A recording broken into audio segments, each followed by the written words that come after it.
Baik, bismillahirrahmanirrahim. Assalamualaikum warahmatullahi wabarakatuh. Selamat pagi teman-teman semuanya. Tetap semangat di pagi hari ini. Mohon maaf menunggu karena kami harus memastikan bahwa seluruh proses-prosesnya kami lalui, baik itu proses administrasi penyelidikan maupun penyidikan. Dan yang kedua perlu juga kami sampaikan, sebenarnya ada 6 orang ya yang ditetapkan sebagai tersangka dalam perkara dugaan korupsi yang sudah tadi pagi kami umumkan terkait dengan kegiatan tangkap tangan di Kota Bandung, Jawa Barat. Di hadapan kita 4, yang 2 hasil dari pemeriksaan kesehatan ternyata positif COVID, sehingga nanti tidak ditampilkan dalam kegiatan kita di pagi hari ini, termasuk juga nanti ketika keluar dari Gedung Merah Putih juga kami berharap teman-teman bisa jaga jarak. Pagi hari ini hadir pimpinan KPK Pak Nurul Gufron dan juga pelaksana tugas Deputi Penindakan.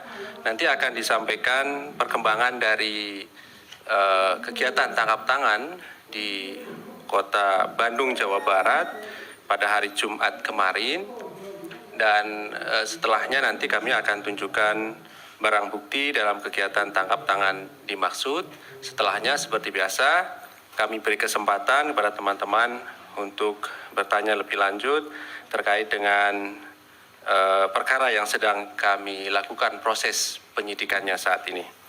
Baik, kami silakan Pak Nurul Gufron untuk membacakan beberapa poin-poin terkait perkembangan dari kegiatan tangkap tangan dimaksud. Kami silakan Pak.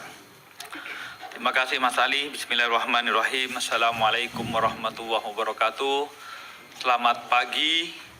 Salam sejahtera untuk kita semua. Om Swastiastu, Namo Buddhaya, Salam.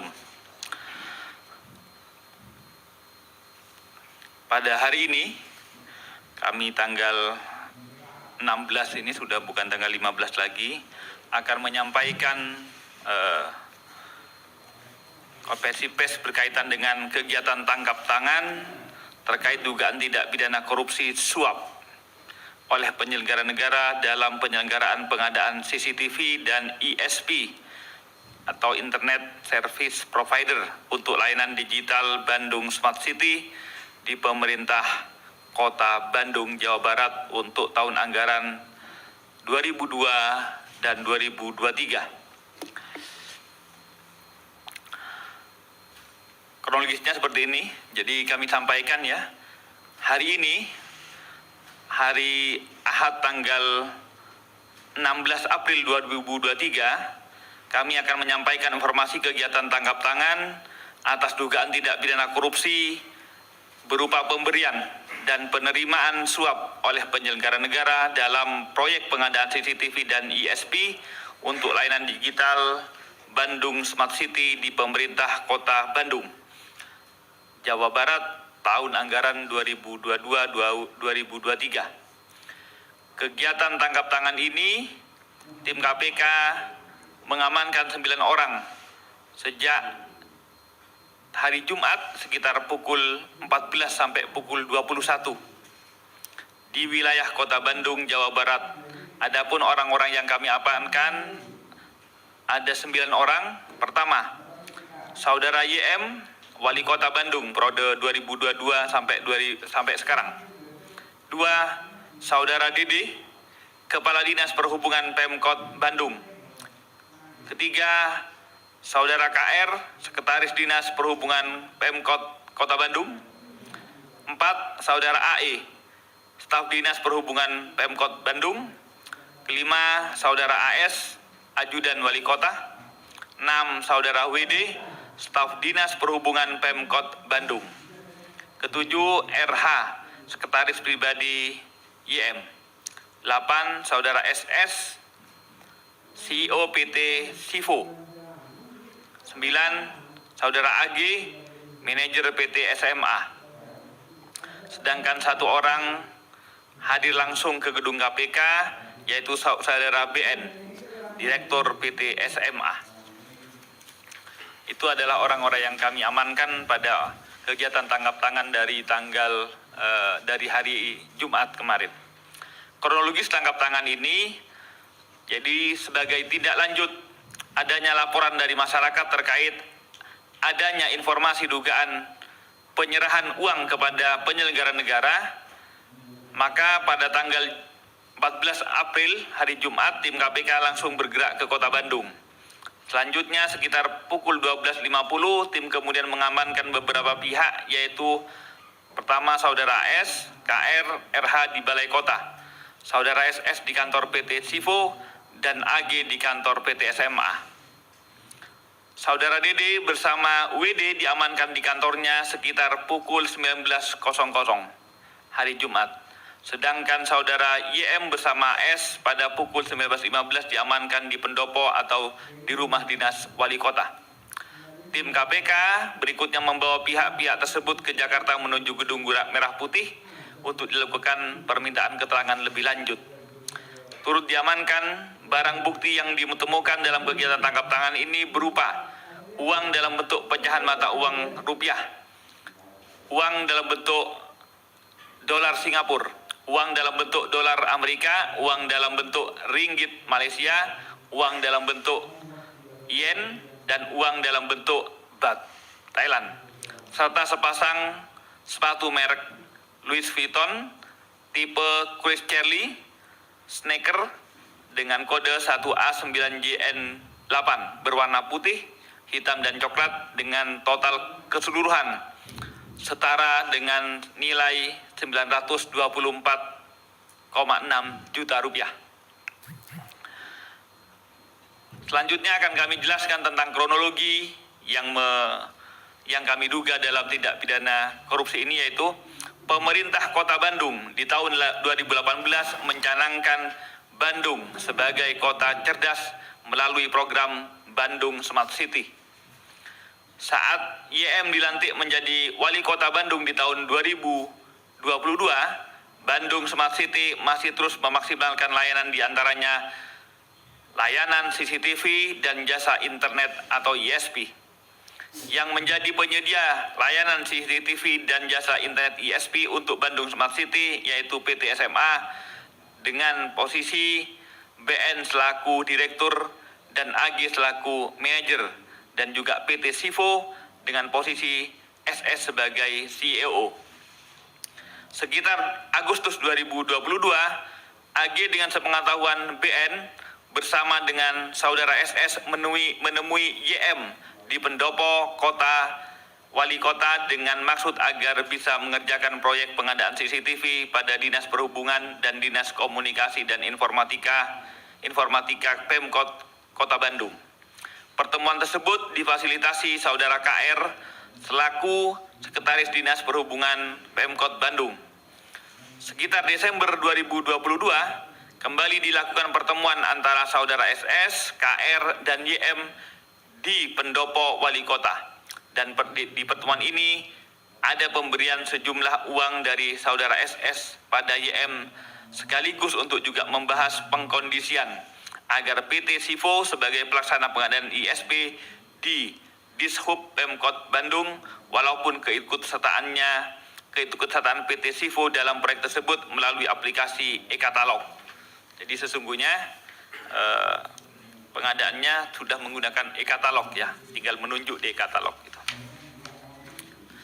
Setelah pertemuan itu diduga ada penerimaan uang oleh DD melalui KR dan juga YM yang diterima melalui saudara RH sebagai sekretaris pribadi sekaligus orang kepercayaan saudara YM yang bersumber dari saudara SS. Setelah DD dan YM menerima uang, KR menginformasikan kepada RH dengan mengatakan everybody happy. Atas pemberian uang tersebut, PT Sivo dinyatakan sebagai pemenang proyek penyediaan jasa internet atau ISP di Dishub Pemkot Bandung dengan nilai proyek sebesar 2,5 miliar.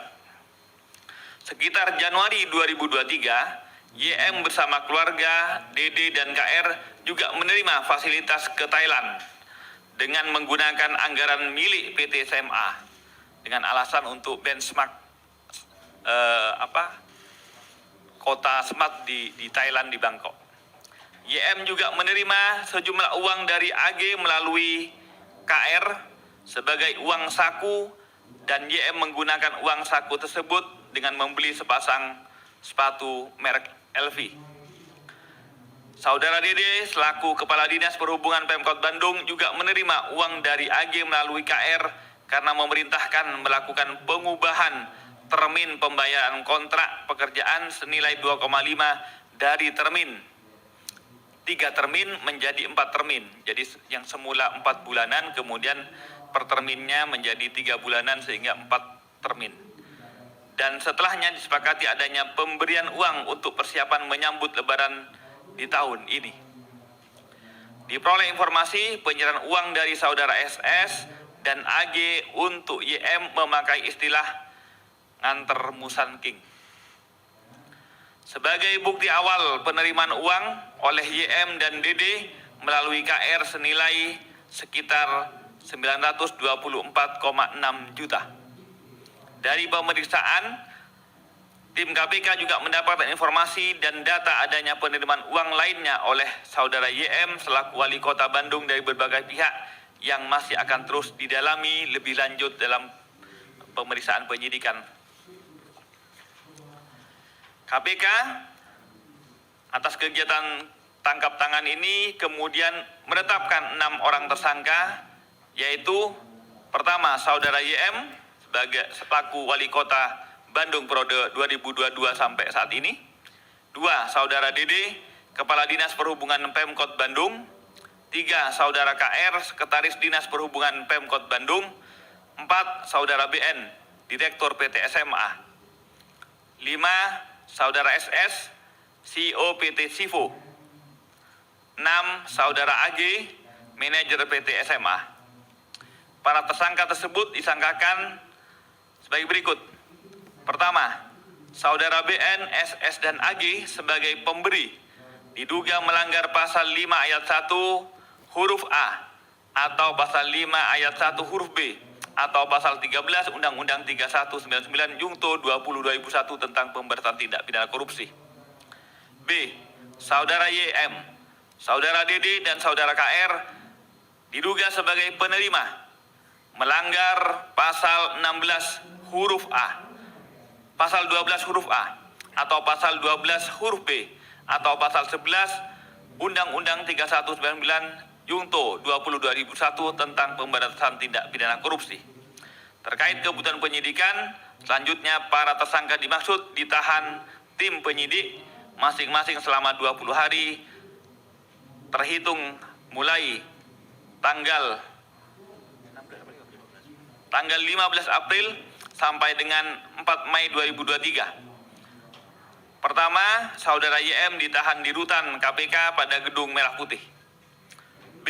Saudara DD dan KR ditahan di rutan KPK pada Markas Komando Polisi Militer Angkatan Laut Makopus Pomal. C. Saudara BN, SS, dan AG ditahan di rutan KPK pada Pom-Bam Jaya Guntur. KPK menyampaikan terima kasih kepada masyarakat atas kepercayaannya dan yang telah melaporkan adanya dugaan tindak pidana korupsi di mana terjadi di sekitarnya yang telah dilakukan dan kemudian dilaporkan kepada KPK.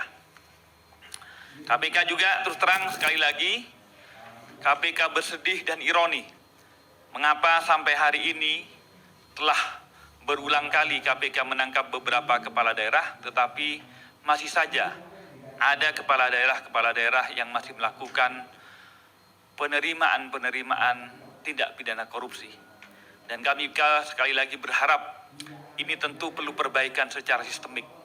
Kita tidak berharap para pejabat negara terus kemudian melakukan tindak pidana korupsi karena sistemnya masih mungkin dari sistem politiknya masih membutuhkan korupsi sebagai bagian dari untuk mengeksistingkannya kekuasaan mereka, baik dari proses pada saat pilkada, proses selama memimpin, ataupun kemudian kebutuhan-kebutuhan pada saat proses untuk incumbent melanjutkan pemerintahannya. dalam proses politik yang berbiaya tinggi, maka kemudian seakan-akan korupsi sudah menjadi kebiasaan dan keharusan. Ini yang harus kita hentikan. KPK sekali lagi tidak bangga kalau kemudian ditangkap-tangkap terus, tetapi kemudian proses regenerasi korupsi masih tetap terjadi. Oleh karena itu, kami berharap juga di momen menjelang hari raya ini, kebutuhan-kebutuhan seakan-akan THR itu juga menjadi momen kemudian banyak serah terima, gratifikasi maupun suap yang diterima oleh para pejabat negara. Oleh karena itu, sekali lagi KPK juga mengingatkan, mari kita rayakan hari raya, mari silahkan juga berbagi, tetapi dengan tidak menggunakan korupsi. Demikian yang dapat kami sampaikan, saya kembalikan ke Mas Ali Fikri.